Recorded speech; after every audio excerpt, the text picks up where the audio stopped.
everyone, my name is Victoria Main. We're back here with another episode of TV and Film Focus. And today I'm here with Brandon Cole of Death Calm Studios, a Duluth production company. So thanks for being here, Brandon. Thanks for having me. So let's talk a little bit about Death Calm Studios. Okay. That's your company. You founded Yes. it. The company itself started technically in late 2011. We didn't really have a name for it, and it kind of went that way for a while. Death Calm officially started in 2014. I had been going via YouTube just under what my last name would have been when my relatives moved to the country, which would have been Charbonneau, as kind of paying tribute to them. And me and my business partner at the time were kind of talking, we want something with more of a horror edge because that's what we do. And I was searching. I was in this long name search, and what ended up happening was I went up to Grand Marais to visit my mom when she was living up there at the time, and we were always watching horror movies and stuff. And within maybe a half hour of me arriving there, she had got word that one of her best childhood friends committed suicide. So we spent the entire night watching, Saw and Hostel and some of the bloodiest movies out there. And I kind of came to this realization that her watching this fictional death on screen was helping her cope with the real death of her friend, which is where the name Death Calm came from, inevitably. Wow, interesting. So you guys have been around for a while, and Yes. you've been making kind of you generally do like shorter horror films. Is that Yes, we do a lot of short horror films. I think I've directed 10 or 11 now. I've lost count. I'd have to look at my resume. But I've also worked on probably close to a dozen projects that have come through the area, ranging from starting with Jim Ojala's Strange Nature, which we actually filmed part of in this very spot, ranging to ABC and other TV stations that have come through and done projects. So Yeah, so I wanted to ask you about that too. You and the folks that you work with Death Calm and other things, you kind of keep a Facebook group to let people know who's looking for crew. Yep. So and how that started is, we have our kind of tight knit Death Calm crew, which kind of people switch out from time to time, but a lot of them have been there from the very beginning, and then there's some that have jumped on more recently, and then we have all sorts of people that we've met along the way, from the cities, from LA, from New York, from all over the country, really, from these projects that have come in, and I just kind of have all of them in this one kind of Facebook group in case.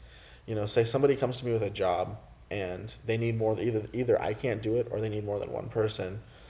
First, I'm going to check with my higher up people and see if they want it. And if they don't want it, then I post it in this group, kind of as a free range of saying, here's a job, somebody take it because they need there's something coming to the area that needs people. yeah, and you also post you let different producers kind of share things on Yep, that absolutely. page as well to try to line Absolutely, folks up. yes.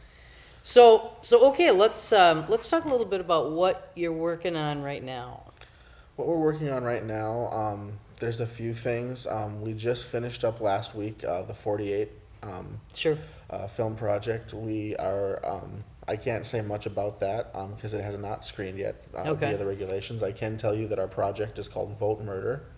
I can tell you that we drew mystery suspense. And I can tell you that it premieres on August 3rd, and we are going to eventually be releasing an extended cut on YouTube because our original cut was more than the time allotted for the contest. Oh, okay.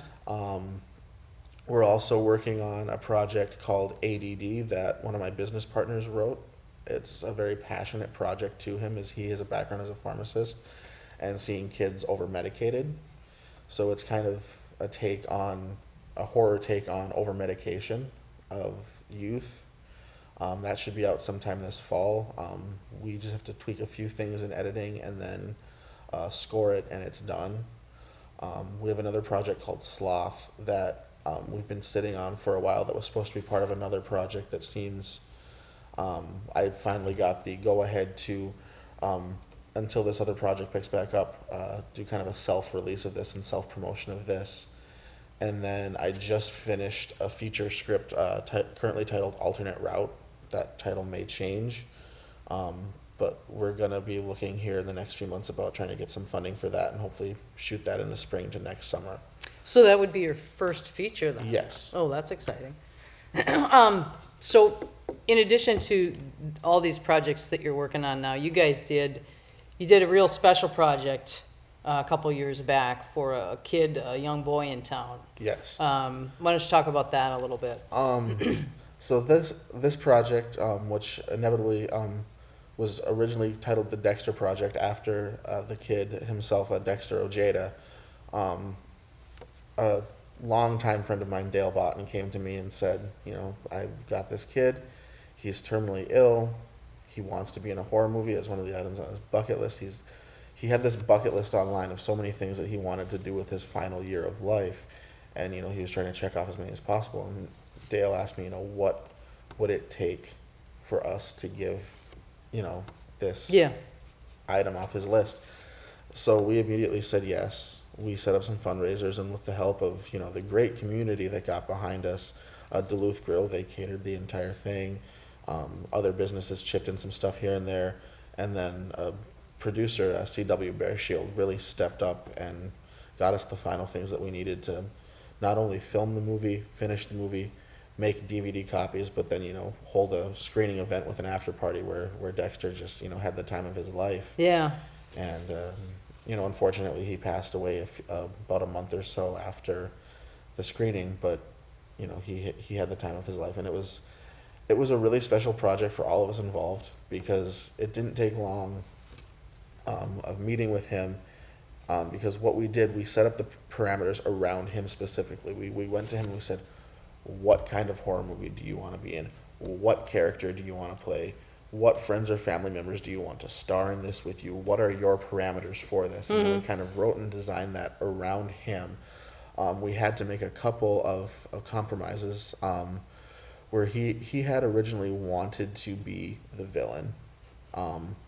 And the original draft that I wrote had him playing the villain and actually murdering the other children. After I wrote that and looked at that, I went, this is too dark for even for me. It makes, I know I wrote this, but I'm just getting sick to my stomach reading it. So I went to my writing partner, Scott, and we kind of retooled it to where Dexter's character was bringing these children to somebody else, which then inevitably got the title of the film, Bring Them to Me. And Dexter was not actually killing, but bringing the victims to the demon. Gotcha. So there were some compromises that we made from Dexter's original wants, because we just, there are some boundaries that we just couldn't cross with this. Sure. But the main thing is that he got to see the movie. He got to see the premiere. He loved it, and there was a real humbling moment for us, I think, as a team and as a studio, because a lot of us are perfectionists, where we want to do the best every time. We really wanted to do the best for him, and me and Scott specifically, we were looking at this afterwards going, oh man, we messed up. And there was actually one scene where they're in the attic and they're talking back and forth, and I woke up from a dream at 3 a.m. after filming, and I went, we forgot to flip the world and get the POV of Dexter's shots. Please let this be a dream. I hopped on my computer, and of course those shots weren't there. So we actually had to bring Dexter into Brandon Leno's room and just record his audio for it. And I was kicking myself in the teeth, yelling at myself, going, how could you forget to get these shots? But then when we screened the film, Dexter, it was like the most perfect thing in the world to him, and he was on top of the world. And that was really humbling to us, because a lot of times we focus on where we messed up and where the imperfections of our films are. Sure. And to him, it didn't matter. So Yeah. that was really humbling. Yeah. So now that's such a great project that you guys did, and you've done a lot of different projects, but in addition to all of the stuff that you're doing with Death Calm Studios, you're also involved with the Arrowhead Filmmakers Co-op. Yes. And that is actually now officially getting underway as an actual entity. The name has officially been changed to Arrowhead Filmmakers Association Oh, okay, as of last night's meeting. okay. The board voted on that a week ago. The members voted on it last night. And now we are going to be moving forward, becoming an official entity. And really, in a sense, it's a club of filmmakers. It's a place for the filmmakers of the area to go get connections, get crew, get ideas, get help with different things that we're going to try to hopefully provide. I can't speak much on that, but we do have some things in place now that the 48 is over to carry the organization further. Yeah, and sort of, you're setting up some ways so that filmmakers around town, folks that are creators, can share some resources, I Yes. guess would be the best way to put it. Yes. So that's all good. Have you, now, what is the thing that's going to be next for you that you're actually shooting, do you think? For us that we're actually shooting, we've been talking actually about getting back into some more contests. The thing with the 48 is that I did a 48 with my old team that I had back in 2016, 3 years ago. And ever since then, I've been like, because that was down in the cities. I mean, we need to get something like this up in Duluth. This is awesome. We brought that here. Getting the team together and really doing something in that amount of time really kind of sparked a lot of us to be like, we got to get back involved in some of these contests. There's things like the 50-50 down in the cities, or Z-Fest. And I think we're going to be entering both of those this fall. Here actually pretty soon, the Halloween 50-50 starts pretty soon. Oh, okay. And that's right up our alley. We actually, a few years ago, we did the Halloween 50-50. We did not win. We took, it wasn't officially announced through the 50-50, but the coordinator of the program told us that we took third place. Oh, okay. And we placed a lot in top in the voting categories. Nice. For like best director, best score, best cinematography, best script. Again, didn't win any of the categories, but we were in the nominations. So generally now, a lot of folks are, submitting their stuff to film festivals. Is that a route that you guys have taken a lot? Not a lot, but we're practicing a little bit more. I actually co-created a project, a TV program, hopefully, if it gets picked up, with Justin Powers, tentatively titled Deep Reckoning, that we submitted to Catalyst, which is the new festival that's in town here. We also have a couple of films slated to show at the Tyler Man Film Festival in Chicago on August 25th. Nice. So we're taking that route a little bit more just to get some more publicity. Yeah.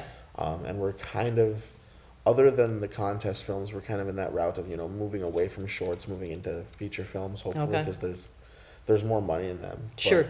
But, we still have practice to do, and I think if we're going to be doing practice rather than doing just short films just for YouTube like we have been, contests are more the way to go, because there's some lucrative publicity with that. There's potential prizes and more steps that we can make career-wise. Yeah, absolutely. And, with the Arrowhead Filmmakers Association, with all the different groups, including yours in town, that are doing actual work, and now with Catalyst coming to town, TV, doing episodics, looking for episodic content.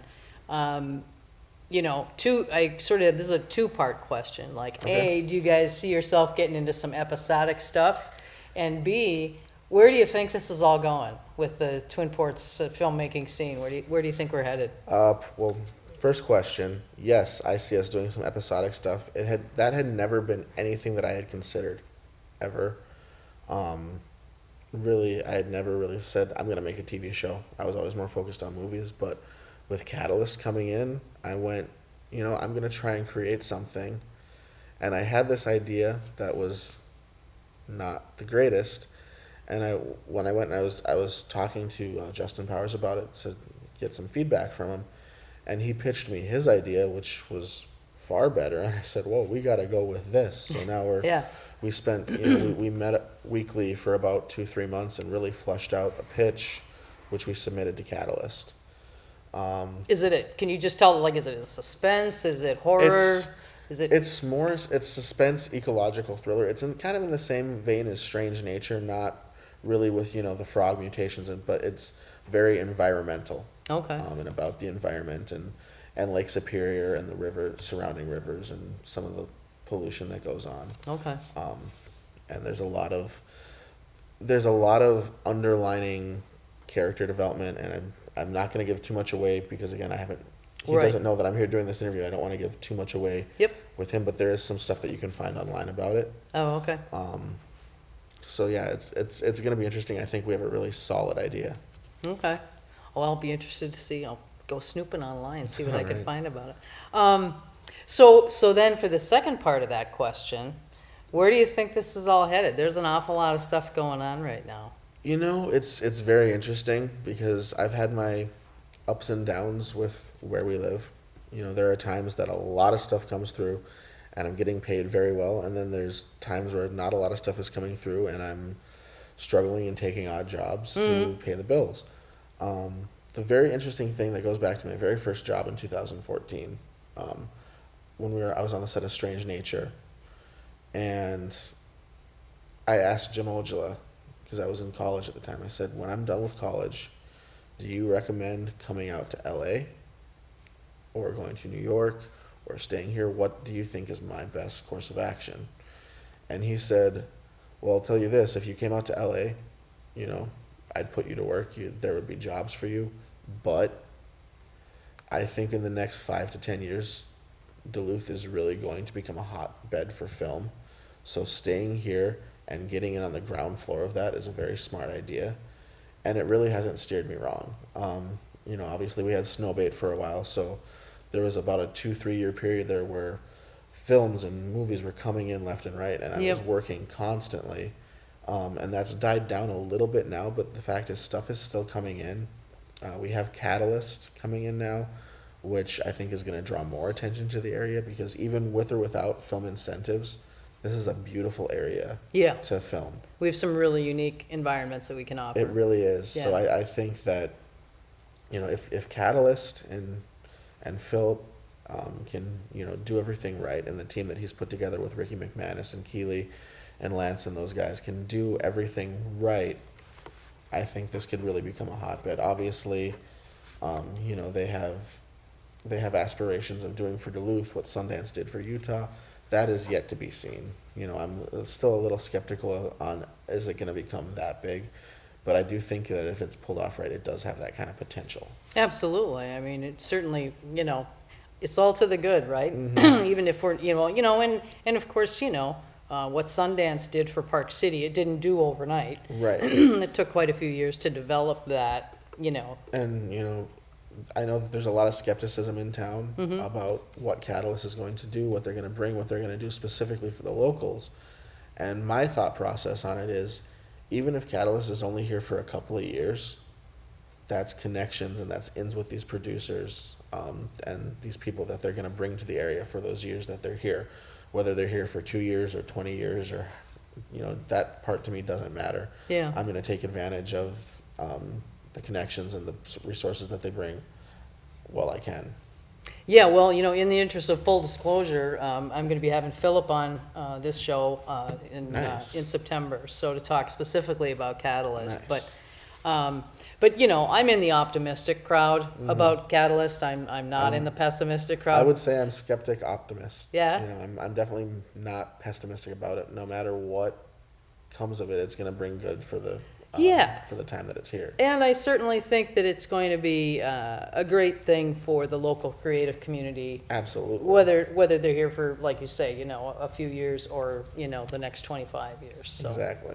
So how did all this start for you? Let's talk about micro brand and little tiny brand. Okay. And did you, were you obsessed with taking pictures, or how did this all start for you? That's actually a very interesting story, and my mom will love that I tell this story. You're welcome, Brandon's mom. So my grandma, who took care of me a lot after school and on weekends, my parents worked. We watched a lot of movies, and not really at first scary movies when I was a kid, but she did show me some of the old monster movies. The Universal, Dracula, Yep. Wolfman, Yeah. stuff like that. Those were great. And I didn't really find those scary. I just found those very enjoyable. Well, my mom picked me up from her house one day, and my brother was somewhere else, and my dad was. I don't remember where my dad was, but it was just me and her at the house that night, and she said, "Well, let's go rent a movie." So we went to the video store at the time, which they don't exist anymore, which is kind of sad. Yeah. But walking through the aisles, I saw the cover for American Werewolf in London. And having just watched The Wolfman, I went, I want to see this movie. And my mom's like, no, it's rated R. You can't see it. That's not for you. And I threw a tantrum of tantrums in that video store. I mean, down on the floor, screaming, crying. Oh, no. To the point where she went, okay, we'll get the movie. And watched the movie. Mom's going to love me for this and story. it terrified me. Yeah. The scene that terrified me is actually tattooed on my arm when he transferred. Beware the Moors? Moon. Oh, Moon. When he transformed into the werewolf the first time, that scene was so vivid and so, not gory by today's standards, but Right. as a 7-year-old child watching it, it was very gory. It was very, it stuck with me. And I remember at that moment going, if this is fake, this is what I want to do. I want to scare people. And a couple years later, I took my grandma's old video camera, and we shot a very short werewolf film that was never edited together because I didn't have the technology to do it back then. I didn't understand anything about the process. I just knew I had this story in my head, and my grandma had a camera. So we went around and filmed it, and I'm actually working on a feature-length script that's an adaptation of that. And if I can get the footage pulled from her old video camera, I want to put that in the special features of this inevitable DVD that might come out, sometime down the line when I actually get this script wrote. Wow. And then from there, it went on to, in high school, I actually switched over more to the music side. I worked at a playhouse for a few years doing lighting and sound. I worked at the local radio station for 7 years as a DJ, actually won Producer of the Year in 2006. And I was in bands and stuff like that all through high school. And when I came down here in 2011 to go to school, I actually went into Brandon Leno's room going to go into broadcasting and radio broadcasting. So let's just, for the folks at home, let's just say Brandon Leno is an instructor up at Lake Superior College who teaches the film and media production program. So we've referenced him a couple times. So that's who Brandon is. It's an all-out program that touches every side of media. And like I said, I had actually gone in there going, I'm going to go into radio broadcasting because that's what I've been doing for the last 7 years. Oh, that's funny. But I went and I took all of his courses, and obviously, he has a lot of film courses. Yeah. And the first time I picked up a camera, again, it was like, nope, this feels right. This is where I need to be. Yeah. So that's what then I was like, no, I'm in these classes anyway. I'm gonna switch back over to the film side of things. And he's been very helpful. He was always, that kind of teacher that he laid out projects for us, but he customized each project to each student to help them. Again, in full disclosure, I also took classes with Brandon Leno up at Lake Superior College. I went through that program. That's actually how I met this Brandon. And Brandon Leno will be our guest next time on TV and Film Focus. But now that we got all that out of the way, yeah, I agree. I mean, it's a great program because you really it gives you so many different avenues to pursue. He lets you kind of roam around until you find your passion, which is great. And then once he figures out what you want, he structures stuff to what you want. Yeah. So. Well, so yay, Brandon Leno. That's all we have to say about that. Exactly. But, all right. Well, is there anything else you want to share with us before we? I guess just the thing. Death Calm is actually becoming an LLC. Finally. Oh, okay. After years of struggling, for those people who do not know, I am legally disabled from birth with cerebral palsy, and that has hindered the process of what the studio is capable of, because there are all sorts of ramifications with disability and legalities and stuff. So for the last several years, well, ever since the entity was created, I've been operating as a sole proprietorship. But with the help of business partners now, we're actually becoming an LLC where we can actually now start taking in grants, taking in money, taking in funding as soon as this paperwork goes through, and which is really special to me now finally, because the thing about DEFCON is it's not just me; it's this team of people that I've created that, we're all working together, but I also feel responsible for them. I want to find these people's jobs. I want to get them paid. I want to make this work not only for myself but for the people who have, as I've said, blindly followed me down this path of, oh, I can't pay you yet, but come and let's build this studio together. And so many people have jumped onto that and just put their time, energy, and effort into it that I want to start giving back to them. So hopefully with this LLC paperwork now, and we can actually start to finally do that. That is what it's all about. All right. Brandon, thank you so much. Thank you for having me. Good luck with the new incarnation of Death Calm Studios. I think that's about it for this time. Thanks for joining us at TV and Film Focus, and we'll see you next time.